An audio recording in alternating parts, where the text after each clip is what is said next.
Narayana Namaskritya Naram Jaiv Narottamam Devim Saraswatim Vyasam Tato Jayamudire Nashtaprayeshu Vadreshu Nityam Bhakta Sevaya Bhagavati Uttam Shloke Bhaktir Bhavati Naishtiki. So continuing with the discussion on Srimad Bhagavad Gita, chapter 2, entitled Contents of Gita Summarized, text number 13 onwards. So Krishna has started speaking to Arjuna. From text 11, he started to give instructions about, so first instruction, the very foundation of all of a spiritual progress is we are not this body, we are spirit souls. So this is how, in this chapter, he spent so much time giving these instructions to Arjuna to make it sure it just, not to his understanding, it's for our understanding. Without this, that we cannot make spiritual progress at all. We can perform lots of rituals, activities, services, but consciousness, it has to come into us. That is a science of self-realization. The first step is we are not this body. We are spirit souls. And then we can make progress further. Because then our activities will be based on soul, not on the body. Thought process will be based on soul. Our dealings will be based on soul. So Krishna further says about the soul and the body. Dehino asmin yatha dehe komaram yavanam jara tatha dehantar praptir dhirastatra namuyati. As the embodied soul continuously passes in this body from boyhood to youth to old age, the soul similarly passes into another body at death. A sober person is not bewildered by such a change. Very, very important shloka. Because we all get disturbed when somebody dies, when we, in our family or loved one, near one, dear ones. But Krishna says, just like soul remains the same, body keeps on changing from boyhood to youth to old age. So similarly, at the time of death, soul just changes the body. It goes into another body. Because Arjuna was worried that, oh, I'm going to kill Bhishma, Drona, and so many other people I'm going to kill. Well, Krishna is trying to tell him this body keeps on changing. So at the time of death, it just takes up another body, newer, healthier body.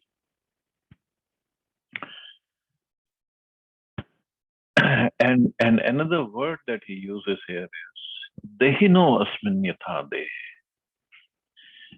He did not call the soul as soul, Atma. He said Dehi. So there's a reason, because we only see this Deh, the body.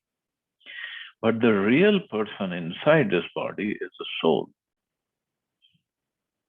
Soul remains the same. Body keeps on changing. So he has to use this word, Dehi, nosmin yatha dehe.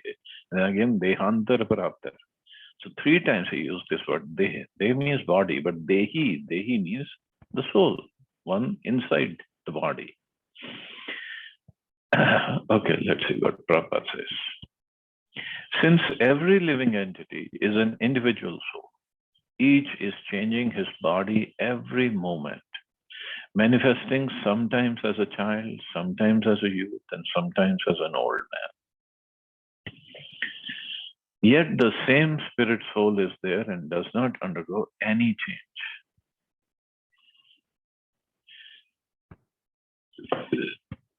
So our body is changing every moment.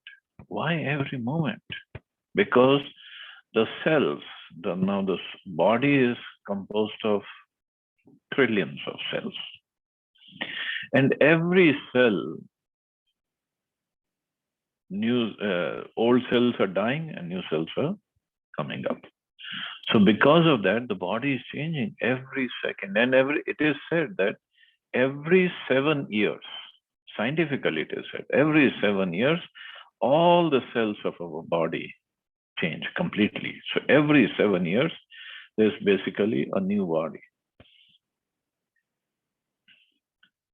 Yet the same spirit soul is there and does not undergo any change. This individual soul finally changes the body at death and transmigrates to another body, because soul has to have a body. That's why it's called Dehi. It has to have a body. And since it is sure to have another body in the next birth, either material or spiritual, there was no cause for lamentation by Arjuna on account of death, neither for Bhishma nor for Drona, for whom he was so much concerned. So his concern, one concern was compassion for their bodies. How can I kill them? So this compassion Krishna is taking out here, that their bodies keep on changing, and at the time of death, they're going to get a new body. So why you should compassionate about the body?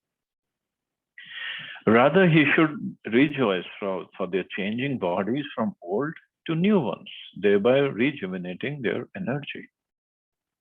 So Bhishma and Drona, they are getting old. They're very, very old. So they'll get a new body. What's the problem? Such changes of body account for varieties of enjoyment or suffering according to one's work in life. So Bhishma and Drona, being noble souls, were surely going to have spiritual bodies in the next life, or at least life in heavenly bodies for superior enjoyment of material existence. So in either case, there was no cause of lamentation. But Arjuna's cause of lamentation was he was not looking at the soul. He was only looking at the body. That I will not be able to associate with these bodies. That the body of Bhishma and Drona that I'm used to be with. Again, our relationships, our thought process is only based on body. And Krishna is trying to bring him out of this. Any man who has perfect knowledge of the constitution of the individual soul, the super soul, and nature, both material and spiritual, is called a dhira, or a most sober man. Such a man is never deluded by the change of bodies. Never deluded. Of course, Arjuna, even after listening to whole Bhagavad Gita, and he fought the war, and in the middle of the war, Abhimanyu was killed. And we know how he was killed. And Abhimanyu was Arjuna's son. Arjuna came running and he lamented. He was disturbed, but not for too long. Next morning, he was back on the chariot fighting the war. I mean, we will have some disturbance because we are attached to the bodies of our near and dear ones. But if we are spiritually strong, spiritually advanced, and with right footing, with right foundation in the knowledge, will not be disturbed for too long. And now that too long and too short a time period, that varies from person to person. It doesn't mean spiritual advancement doesn't mean we are going to become stones with no emotions. Of course, emotions are there. But emotions are pure emotions. So even the acharyas, when they leave the body, the disciples or other spiritual people, they lament. Why do they lament? They lament because we are not going to get this person's association anymore. But at the same time, they are happy that this person has gone back to the spiritual world, where he is going to be in his spiritual body with Krishna. So that's why we actually celebrate the Tirobhav Divas. Tirobhav means disappearance of acharyas. Well, at the same time, yes, we are not stones, we are not rocks, so we lament because we're not going to get that association anymore. Not that, oh, he has died. He has died. Everybody is going to leave the body. But for spiritual people, at least their destination is spiritual world. So that way, everybody is happy also at the same time. So here, Prabhupada is saying, Bhishma and Drona, they were noble souls, so they are definitely going to get spiritual bodies. There was no cause for lamentation. The way Arjun was lamenting. The Mayavadi theory of oneness of the spirit soul cannot be entertained on the ground that the spirit soul cannot be cut into pieces as a fragmental portion. Such cutting into different individual souls would make the supreme soul cleavable or changeable against the principle of the supreme souls being unchangeable.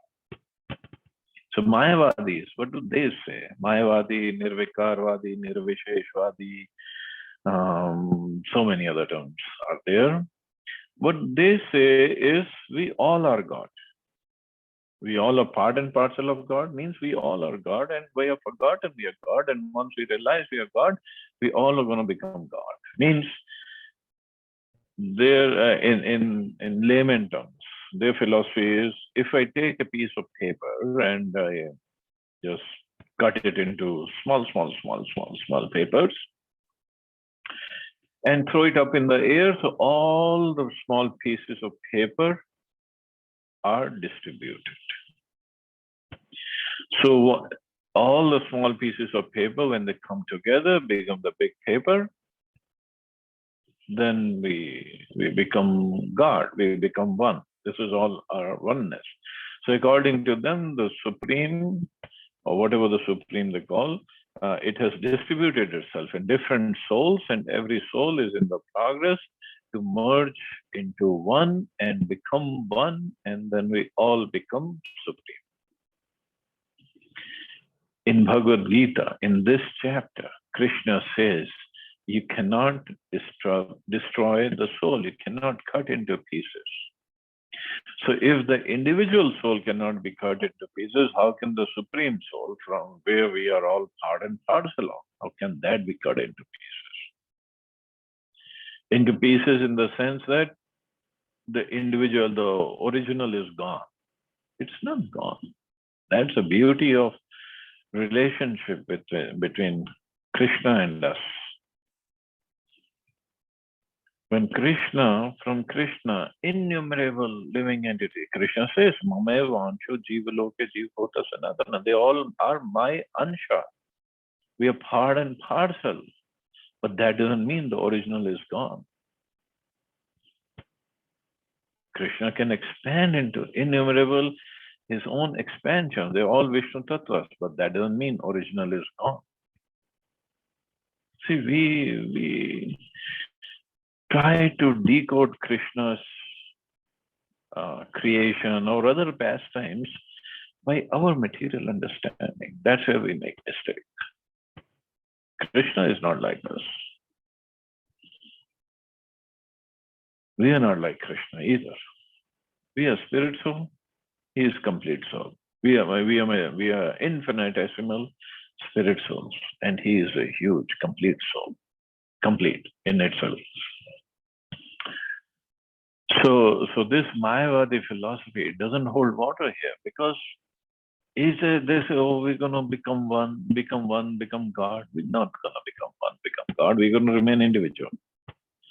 Only thing that is going to become one is, in the spiritual world, everybody desires to serve the Lord. That's all. In different ways. But everybody wants to serve Krishna out of love. So that's all our individuality is. Otherwise, there is so much of variety. It's amazing. We see so much of variety in the material world. Material world is only perverted reflection of the spiritual world. So spiritual world, how much variety there could be, we cannot even imagine. As confirmed in the Gita, the fragmental portions of the Supreme exist eternally, Sanatana, and they are called Kshara. That is, they have a tendency to fall down into material nature. These fragmental portions are eternally so, and even after liberation, the individual soul remains the same, fragmental. But once liberated, he lives an eternal life in bliss and knowledge with the personality of Godhead. The theory of reflection can be applied to the Supersoul, who is present in each and every individual body and is known as the Paramatma. So as I said, he can expand himself into innumerable, but still the original remains. Now he expands himself as Paramatma also to live with each and every soul. And Paramatma is not just with each and every soul. He is in each and every atom of the universe. Of every universe. Each and every atom. Because without the Lord being present here, activity cannot happen. The material nature, material energy doesn't have that much potency to get activated on our own. The Lord has to be there everywhere. That's why we say, Kan Kan Mein Bhagwan. Without him, nothing can work. Nothing. So even though he is there in each and every atom, he is also there in Golok Vrindavan, performing his pastimes. He is there in Ayodhya, performing his pastimes as Ram, and other incarnations everywhere. So this is his potency, one of the potencies. When the sky, or he is into each and every individual body and is known as the Paramatma. He is different from the individual living entity. So there is Atma and then there is Paramatma. When the sky is reflected in water, the reflections represent both the sun and the moon and the stars also. The stars can be compared to the living entities and the sun or moon to the Supreme Lord. The individual fragmental spirit soul is represented by Arjuna, and the Supreme Soul is the personality of Godhead, Sri Krishna.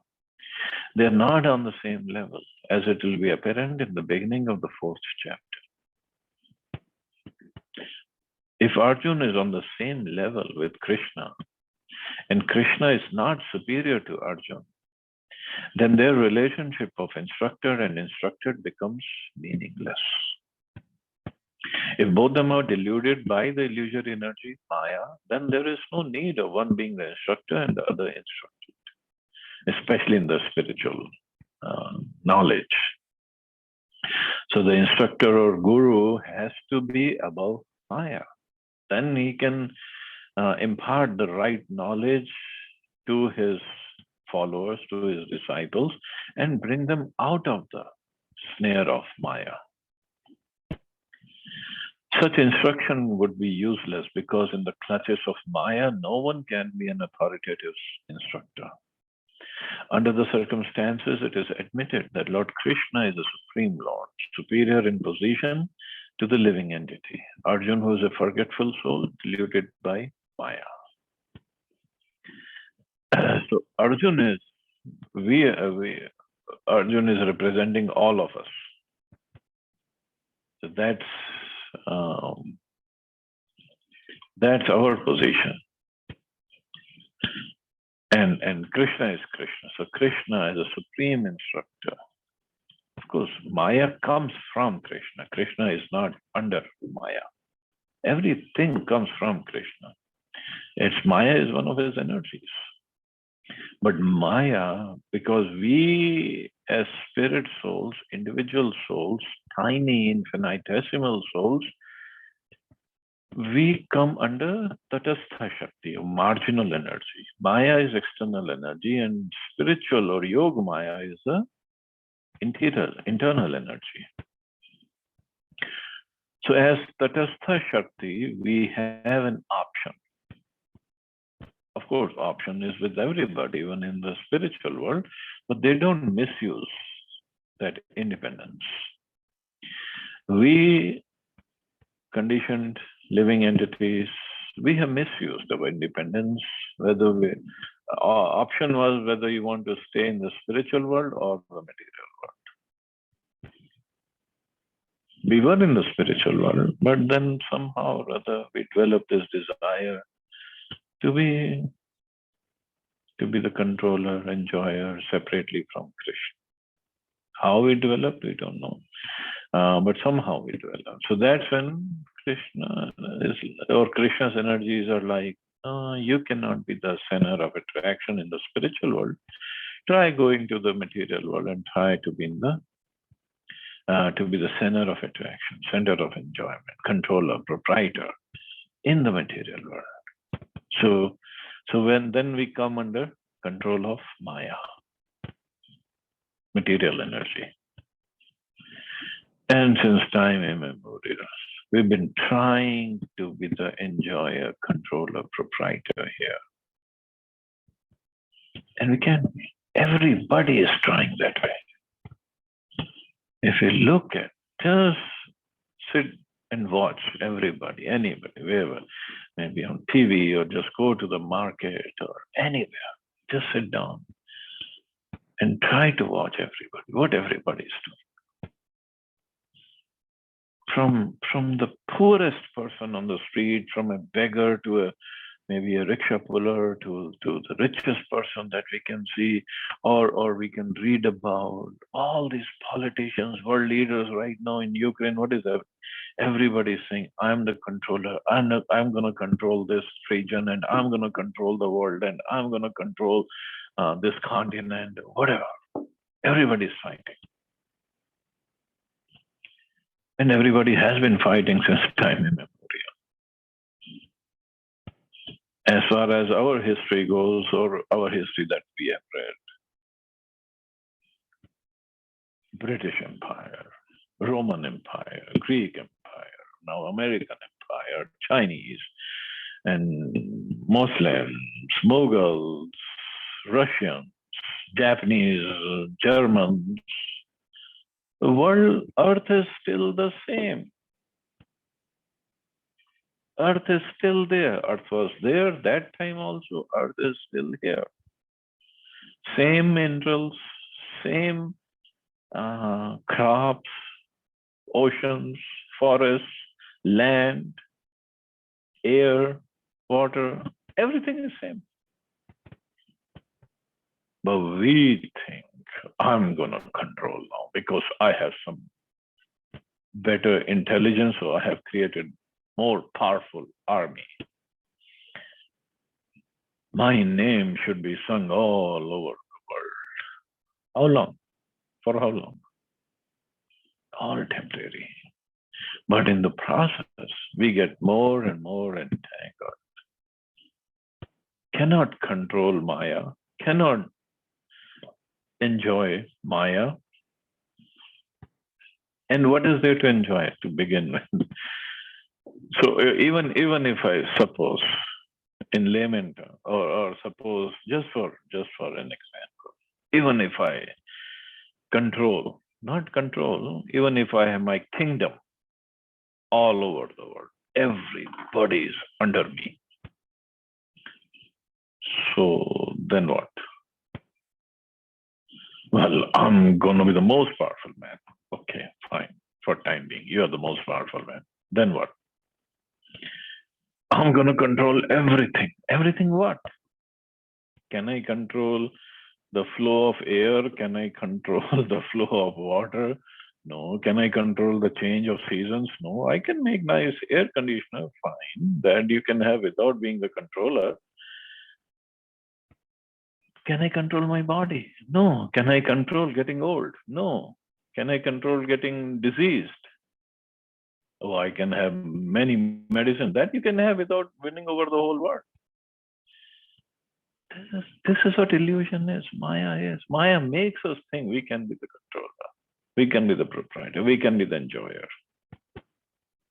This is what Krishna's Maya is.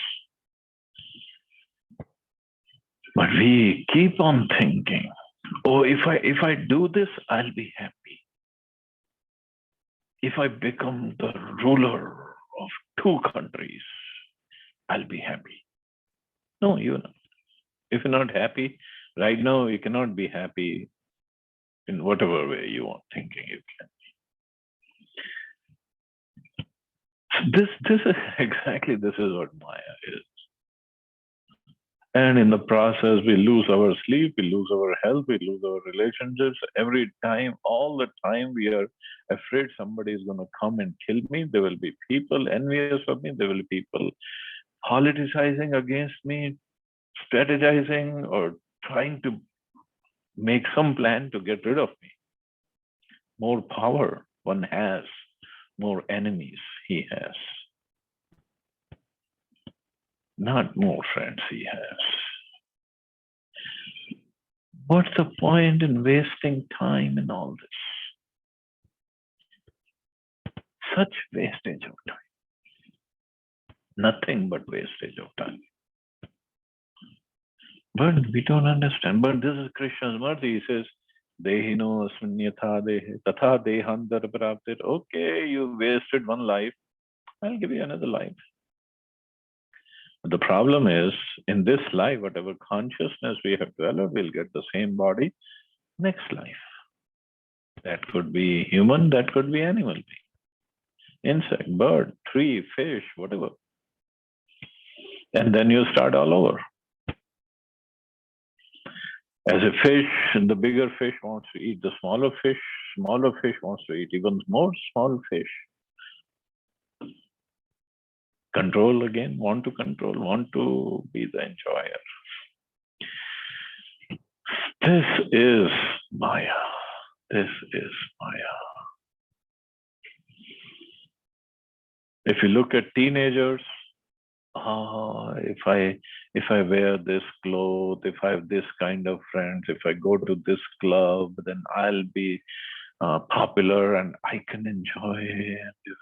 And then I can enjoy opposite sex. Girls are thinking about boys, boys are thinking about girls, and this is all they can think. Oh, this is my dream world, and I have to put on this kind of makeup, and I have to have this kind of car or motorcycle or whatever. I am the enjoyer, I am the center of everything, and this and that. And a few years later, the bubble bursts. They're not center of anything. And once they get a job in an office, really, the bubble really bursts. The manager shows them who's the boss, who's the center of everything. And then the manager is thinking, I'm the center of everything. It's Maya, complete Maya. And this is what Bhagavad Gita is all about. Takes us out of this Maya. It doesn't say, don't do your activities. It doesn't say, don't do your, take care of your responsibility. Take care of them. But with the right consciousness. Further, Krishna says, Matra sparshastu konteya shitoshna sukha dukkada agam apaino anitya stanstitikshasva bharata. And Krishna is laughing actually on Arjuna. He thinks he was lamenting. O son of Kunti, Mata sparshastu konteya, konteya, O son of Kunti. The non-permanent or the temporary appearance of happiness and distress and their disappearance in due course are like the appearance and disappearance of winter and summer seasons. They arise from where? They arise from sense perception only. Means they're so temporary. Ocean of Bharat. And one must learn to tolerate them without being disturbed. Again, don't get disturbed. So two names Krishna gave Arjuna, Kunti, son of Kunti and Ocean of Bharat. Means he's coming from such a great lineage. He should not be disturbed like that. And Arjuna was saying, oh, I won't be happy. Right? Another excuse was, I won't be happy. Krishna says, it's all temporary. Appearance of happiness and distress. What nonsense you're talking about. And how temporary? Just like appearance and disappearance of winter and summer seasons. In winter, sometimes we are happy, oh, it's winter, then I can eat nice gajar ka halwa and nice food, all that things that I cannot eat in summer. Then winter goes away. The summer comes. Oh, it's too hard. Or in winter sometimes, oh, it's too cold. My legs are jammed and I cannot walk properly. I have to put on so many clothes. So sometimes we're happy, sometimes we're distressed in winter. And summer also. Sometimes we're happy. Oh, I don't have to wear so many clothes, but it's too hard. I cannot go outside. I cannot eat anything all the time. We have to keep on drinking water so we don't get dehydrated and this and that. So it's all temporary. What's permanent in this world? Nothing. And they arise from sense perception only. Matras parshas, matras. It's only sense perception, nothing else. Soul does not get hot or cold or happy or distressed. It's only body and mind, game of body and mind. So Prabhupada says, in the proper discharge of duty, one has to learn to tolerate non-permanent or temporary, even appearance and disappearance of happiness and distress. So happiness is also temporary, distress is also temporary. They're not permanent. Just like, and they come on their own also. It's not like we ask for distress. Nobody asks for, oh, Krishna, I have lived healthy enough for a long time. Now let me get sick. Or let me get diseased. Nobody asks for that. And everybody still gets diseased, sick. And similarly, when we are diseased, we are begging, oh, we go to temples, do puja, this puja, that let me be happy, let this distress go away. Distress goes away on its own, whenever the time is. So happiness will come on its own. Just like distress, we didn't ask for it, it came. Happiness also, we won't ask for it. Oh, we do ask for it, but it comes on its own time. According to Vedic injunction, one has to take his bath early in the morning, even during the month of Magh, January, February. It's very cold at that time, but in spite of that, a man who abides by the religious principles does not hesitate to take his bath. Means one has to get up early morning, take his bath, and carry on with spiritual duties. And it is very good for health also, material health also.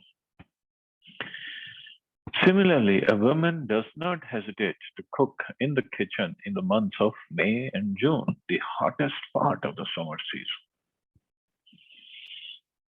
It's very hot in India in May, June time, or July, August when it is raining. Everybody is sweaty and it's so difficult to cook at that time also. But we have to cook. If we don't cook, how are we going to eat? So it's all based on sense perception. One has to execute his duty in spite of climatic inconveniences. Similarly, to fight is a religious principle of the Kshatriyas. And although one has to fight with some friend or relative, one should not deviate from his prescribed duty. That's the whole purpose. Do your duty properly. One has to follow the prescribed rules and regulations of religious principles in order to rise up to the platform of knowledge, because of knowledge and devotion only, by knowledge and devotion only, can one liberate himself from the clutches of Maya or illusion. So one has to follow the prescribed rules and regulations. Of course, prescribed rules and regulations are different for Brahman, Kshatriya, Vaishya, and Shudra, Brahmachari, Vanprastha, Grihastha, Vanprastha, and Sannyasis. So one has to follow those. Simple as that. And as a Kshatriya, it was Arjun's duty to fight. So why we have to follow? To rise up to the platform of knowledge. Because if we do our duty according to our Varnashram, then we will be at peace. We will be not going against the nature, and then we can devote time spiritually also, and we can make progress spiritually. Idea is not just to live here as whatever Kshatriya or Vaishya or Brahman or Shudra. It's, idea is not that. Idea is to make progress spiritually. All of the um, arrangements are given by Krishna so that we can make progress. We can live accordingly and make progress. Not to get stuck in that only. The two different names of address given to Arjuna are also significant. To address him as Kaunteya, it signifies his great blood relations from his mother's side, and to address him as Bharat signifies his greatness from his father's side. From both sides, he is supposed to have a great heritage. A great heritage brings responsibility in the matter of proper discharge of duties. Therefore, he cannot avoid fighting. So, great heritage. Somebody can say, oh, so what? I was born in. No, we are born in some particular family based on our karmas, based upon our desires in the previous life. So, if you're born in that family, you have to carry on the tradition properly. The Vedic, the right traditions, not like if you're born in a family of murderers, then we have to become a murderer. No. But a great lineage puts great responsibility on our shoulders. And specifically not because of temporary happiness and distress. So I'm not going to fight. As if he did not kill Bhishma and Drona, they were going to live forever. They're going to die anyway. So might as well do your duty and fight and kill them if you have to. Of course, we can say it's easier said than done, but these are the instructions. And Arjun had accepted Krishna as his guru. Shishyaste aham shadim mam tvam prapannam. I surrender unto you. Please accept me as your disciple. So guru doesn't mean like in UP we say guru pan katha jada laga dena. Pan wala is guru and everybody is guru in name, say just for name. No, that's not guru. Guru literally means one who is heavy. Heavy means not weight-wise heavy. Heavy according to his instructions. He gives heavy instructions and expects his disciple to follow them. That is Guru. So here, starting only, and 3-4 shlokas only, heavy instructions. Fight. It's all nonsense. All temporary happiness and distress you're being disturbed by, it's not right. You're coming from such a great family. Got to tolerate. Fight. Just like we tolerate winter and summer seasons. We don't give up our duties. So similarly, this happiness and distress, it's all temporary. Don't give up your duty in the just looking at I'm going to be happy or I'm going to be distressed. No, just fight. Just do your duty. Heavy instructions. It's not like in India when we say somebody, oh, have you read Gita? Why don't you buy Bhagavad Gita? Oh, I know Gita. Gita says, Karam kiye ja phal ki chinta mat kar insan. No. That Karam kiye ja will come later, but we have to understand it properly. But before that, these are the instructions coming from Krishna. Nobody reads Bhagavad Gita. Nobody follows Bhagavad Gita properly. That's why we are all in distress. The whole society is in chaos. Because we fight. We keep on fighting, dealing with others based on our body. Oh, you're white, you're black, you're brown, you're yellow, you're red, and you're not my friend. You're not my well-wisher, so I have to kill you. Nonsense.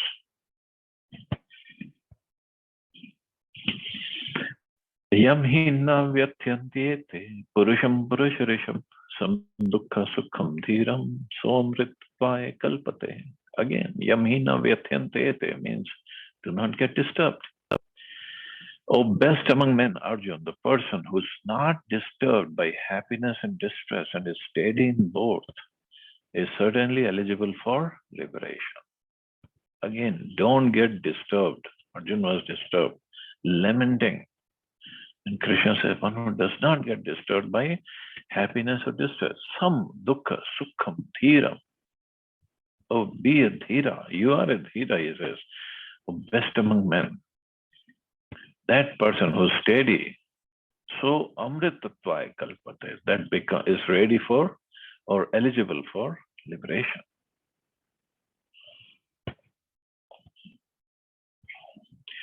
Anyone who's steady in his determination for the advanced stage of spiritual realization and can equally tolerate the onslaughts of distress and happiness is certainly a person eligible for liberation.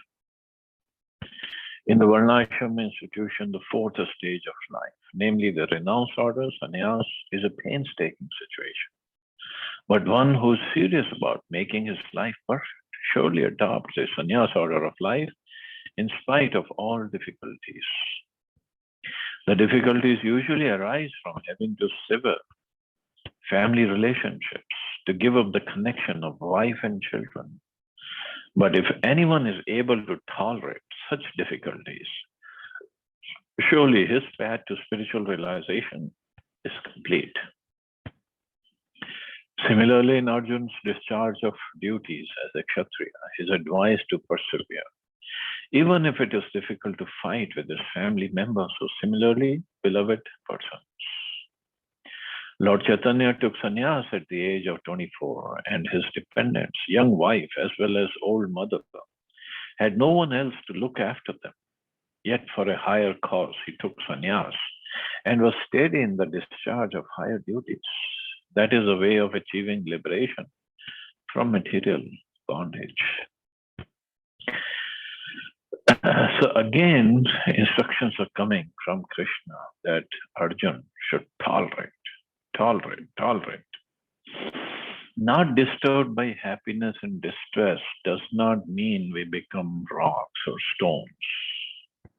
Only it means is, only person who does not get disturbed is spiritual person, because he has full faith in Krishna. If anything happens in his life, he has full faith in Krishna. Oh, Krishna has arranged this, so why should I be disturbed? I mean, then and then only he can become eligible for liberation. Materially conscious person, materially motivated, materially minded person will always be disturbed. Always. Bhagavatam says, Bhayam Dvitiya Viniveshita Syat. Bhayam Dvitiya means one who is in the concept of duality of life. Duality means body and soul. He'll always be fearful. Always. But a spiritual person, or those who are really spiritually advanced, they cannot be fearful. Abhay Charana Arvindra means those who have taken shelter of lotus feet of Krishna. They're the only ones who are not fearful. Rest everybody is. And they become disturbed by happiness and distress. Happiness also disturbs them. Means one gets very elated when something, according to him, the favorable thing happens. Actually, everything is favorable from Krishna's point of view. Whether Krishna gives happiness, then the person thinks, oh, I wasn't supposed to get that much of happiness or success. Krishna is merciful. He has given me more than what I deserve. And when distress, the so-called distress comes, Then a spiritually advanced person thinks, oh, actually, I was supposed to suffer more, much more. Krishna is merciful. He has reduced the amount of suffering. He is so merciful. So a spiritual person thinks like that. But a materialistic person, if he gets happiness, oh, see, he shows off to the world. I did so. I'm a self-made man. And maybe when he goes to the temple or talks to somebody, oh, I was supposed to get much more than this. I didn't get enough. I was supposed to make $1 billion. I got only $900 million or whatever. It's not enough.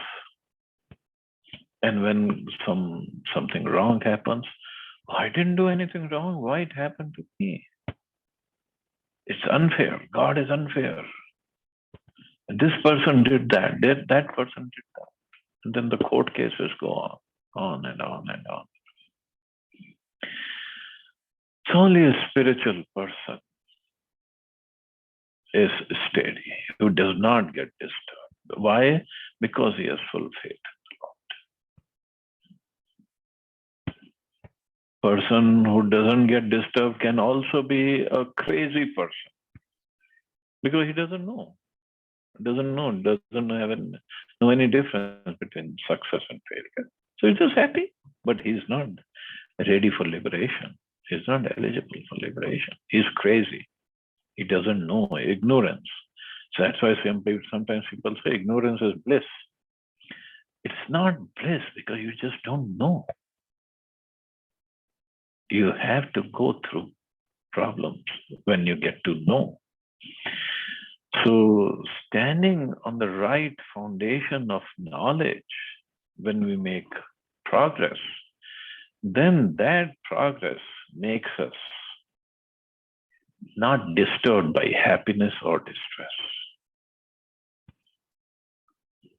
That is a right foundation. Then the person is eligible for liberation. Prabhupada gives the example of Lord Chaitanya. He took sannyas at the age of 24, and his dependents, young wife as an old mother, had no one else to look after them. Of course, Chaitanya Mahaprabhu is the Supreme Lord. He's Krishna himself. He comes, he performs his pastime. So his energies or his associates are always there to take care of wife and mother and so on.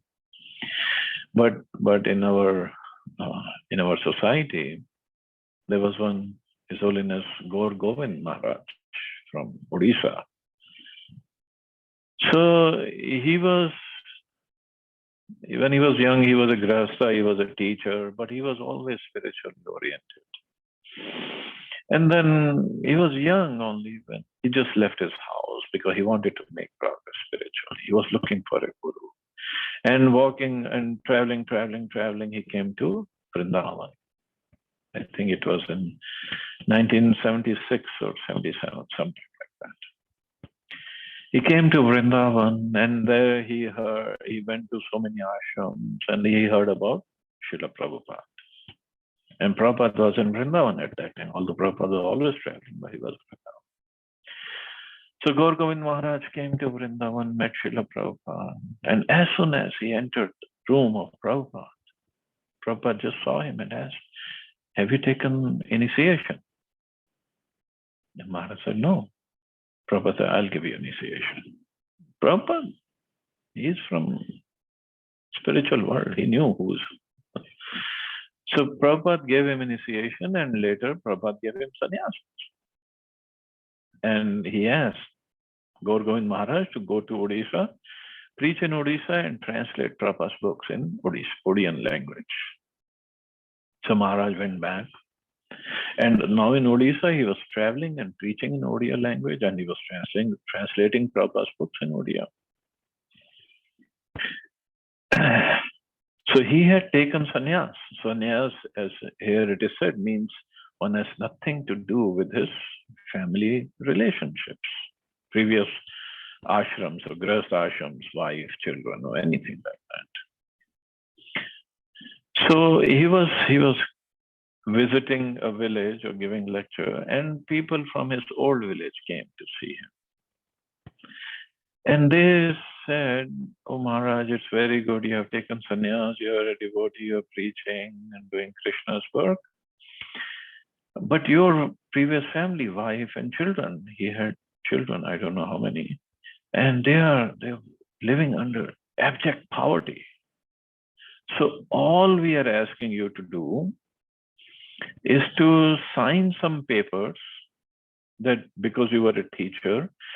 So if you sign these papers, they will at least get the pension. You don't have to provide anything for them. They will get the pension from the government and they can live off of it.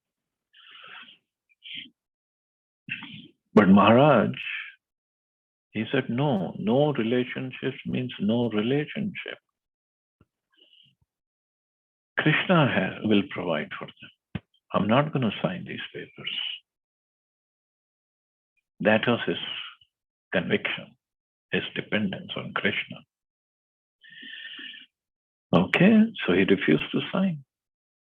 So again, maybe a few days, a few months later, he was giving lecture in one assembly, and one person from the assembly later, he was inquiring from Maharaj's disciples, "Who is this Maharaj? He speaks such nice Odia language, he must be from Odisha." So one thing after another, and then he found out that in this village, Maharaj's previous family lives. And this man, this boy was from a very wealthy family. And what he did, he said, "I will marry Maharaj's daughter and I'll take care of this family," his previous family. So Krishna does make arrangements. We just have to have full faith and carry on with our duties of our ashram and our spiritual duties as well. Krishna will take care. And this is why the devotees are above any happiness or distress. Everything is under Krishna's control. So anyway, we'll stop here. See anybody has any questions or comments.